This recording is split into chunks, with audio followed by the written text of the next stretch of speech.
ตากระดุยมาได้แม่นาดีตากระดุยมาแล้วฮะ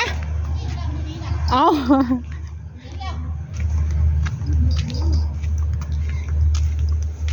ไปดูตากระดุยก่อน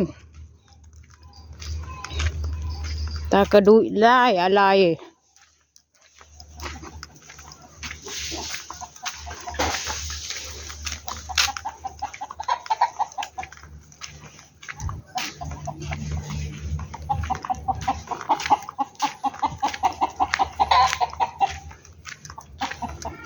นี่เมื่อไหม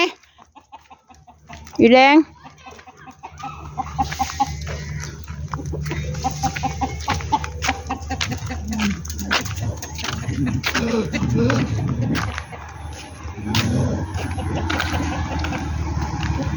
โอ้ยคือบ่มามืออื่นผู้นางโคตรแล้ว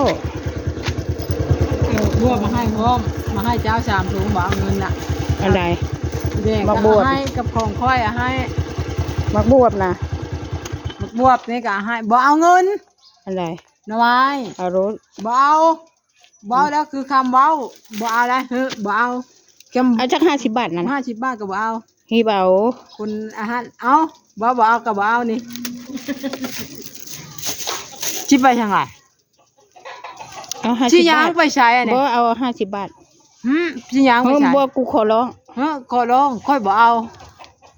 เอาเมื่อเลยจ้ะเอาเมื่อหน่อไม้นะค่อยอยากให้ค่อยลงคลิปอยู่บ้านนั่นเดียวนี่ค่อยอายเขาได้เนี่ยย่าแล้วบ่เอาเนี่ยเจ้าก็ยังจบเจ้าก็จบค่อยกะทุกคนชูจบเอาให้เดียว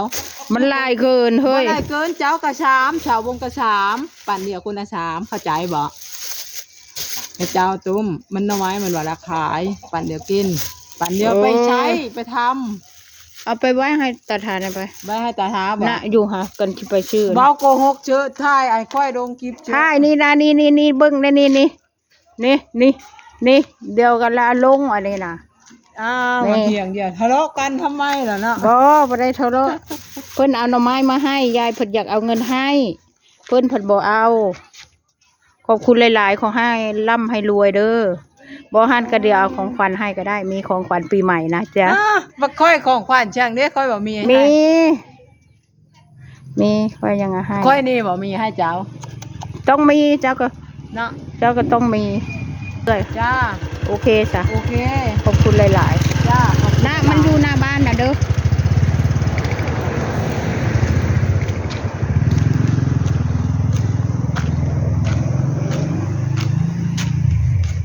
เอาวันไปวัด GMS บ่วัดบ่ตาทากะโอ้วัดแล้วเนาะ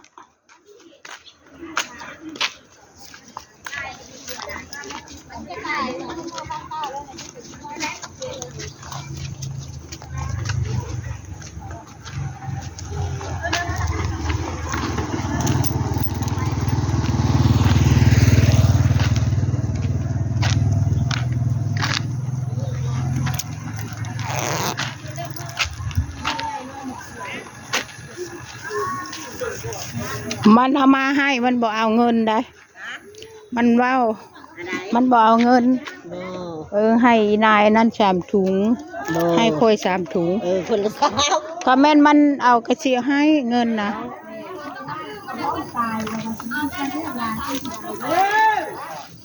โอ้ย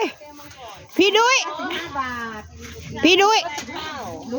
เป็นอะไรอ้าวเลี้ยงหลานจะยังหลานชิโล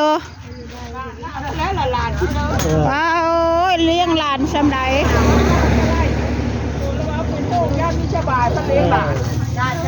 เฮ้ยเลี้ยงหลานชิโลวะเฮ้ยยาเลี้ยงหลานชิโลโอ้บอกไล่ไหนโอ้ชามไม่รู้ไปแล้วข้าวปลาตัวมัสลี่นี่น้ำปลาก็มีนะจ๊ะก้อนนี้ก็มีนะจ๊ะเอาไม้ข้าวโพดนี่20 บาทก้อนนั้นก่อนเอาไปเลยนี่น้ำปลามังกรปลานี้ฉันเห็นเนาะเอาไม้ข้าวโพดนี่ลูกมังกร มาก่อน สวัสดียาย อันนี้ซื้อสักบาท 30 นั่นนี่บ่ นี่ยายลองนี่ยายลองสวัสดีครับ วัดดีบ่อันนั้นน่ะสวัสดีแบบนั้นบ่ น่าก็โหดปุกบอก มาให้ยายกินนะ เอาไหม ให้ยายกิน โอ้โหไม่ ไม่ให้พุเลย ยิ่งขนาด เอาไหมยิงได้มันก็ ยิ่งขนาด เอาอันน้อยนะครับอ้าวใช่ถุงพ่อน่ะก่อนได้อาหารอยู่ กินก็บ่เบิดมังกรเนาะ แม่10 บาท แม่เอาข้าวโพด เอาฉันไม่ถือ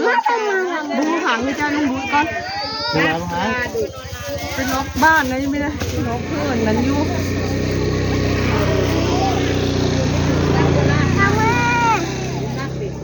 แม่มังกรกับมังกร ไม่เลยไปทำเลย โอ้โห จ้า ก็เดียวว่าพี่ดูเกี่ยวข้าวยังบ่แล้ว น้ำเกี่ยวข้าวก็ยังไม่ได้เกี่ยว ยังบ่แล้วบ่ วันที่16ก็สิเกี่ยว โอ้น่าหลายเนาะ ตัวร้าย มี2 กัด น่าหลาย ปลาหมกลาบป่าค่ะมีกัดนึง10 บาทเอาเลยลูกกินอะไรคะมาเนื้อ เอาขึ้นรถเร็วพ่อมาแล้วบ่ ยัง ปีใหม่บ่ปีใหม่พ่อจะมาบ่เดี๋ยวปีใหม่ยายจะไปฉลองที่บ้านมังกรเด้อขึ้นบ้านใหม่พ่อมบ่ ยังไม่เสร็จเลย แล้วห้องน้ำเสร็จแล้วเหรอบ้า ไฟนี่ก็ โอ้ ตายแล้วยาย เบิดลายแล้วออกเงินใหม่เนาะเบิดลายก็ย่าดอกคำแรมมังกรได้เฮือน ยิบไปเขาก็คอยยิบไป ไปสิเร็ว ไปให้ไปชวนไปชวนนี่ ไม่เขามีอยู่ไป แล้ว เนาะ คนไปเลยเมื่อเช้าเลยก็ไปย้อนตัว อันชุดแกงหน่อไม้มีอยู่บ่วะ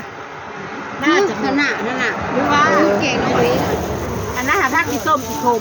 มันดีซื้อเก่งทำไม เขาจะแกงหน่อไม้ลงวัดเบอร์อื่น ตรงนี้เหรอ หน่อยเนาะ เขาเลอะอันนั้นนะ อันไหน มันเป็นเลื่อมๆนะคูอันน่ะสารบ่ ฮะ สารบ่ มีสารมีอย่างได้มาเคียบ เออ ก็กระปูสันอันนี้กับผักกาดน้อยสันนี่กับผักกาดใหญ่สันกระโตะ จ้าเอมันแตงบ่มาเทียบเธอเลยเฮ้ยอันนี้ เอาเลยอันนี้บ ต้ อก มหมู เดี๋ยวหาเอาคน ไม่ ละ กินดีบ่ขนาดนี้ อันนี้ไหมนี่เอาเพลออยู่บ่เอาเพลออยู่บ่เพลอมกเพลอให้ยาเนี่ยหน่อไม้ อันใดพวกหน่อไม้ไรโอ้ยแซ่บเด้อ โอ้ย เจ้าแซ่บเด้อชิมเอากินเมื่อแต่เรื่องห่อนี่ เฮาอยู่นี่ก็ชื่อหน่อไม้ก็พูดแล้วเฮ้ยเขา เดี๋ยวก็มาโพสแล้ว เขาเอามาให้เฮาอยู่เฮ้ย อันนี้อะไรจากบ้านอะไรคะลูกละ12 บาทค่ะ จ้าเสร็จคุณข้าว จ้าจ้าก็เห็นแล้ว อืม ลาบปลาเรือถุงเดียวเนาะ เป็น20 ผู้บ่าวเตรียมไปใส่นอ จักบ่เห็นได้เฮ้ย เตรียมพร้อมตลอดนะ เดี๋ยวตังทอนก่อนไปหมากนี่12อันนี้ข้าวต้ม อันใดชิบโชว์ หมากทับทิมอร่อยมาก สิได้ นี่ไง หน่วย12 บาทครับ จ้า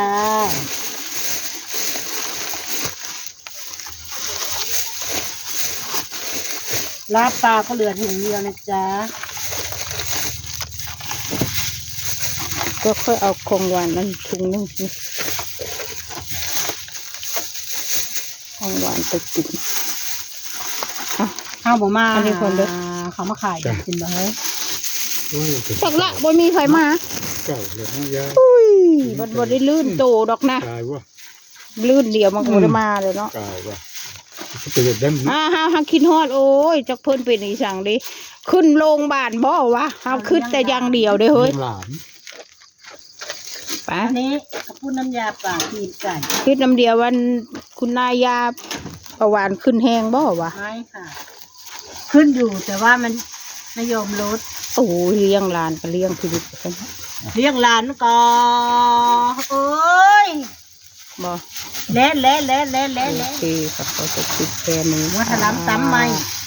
พี่ดุยจะหาก็มามื้อนี้เด้อ บอกค่ะ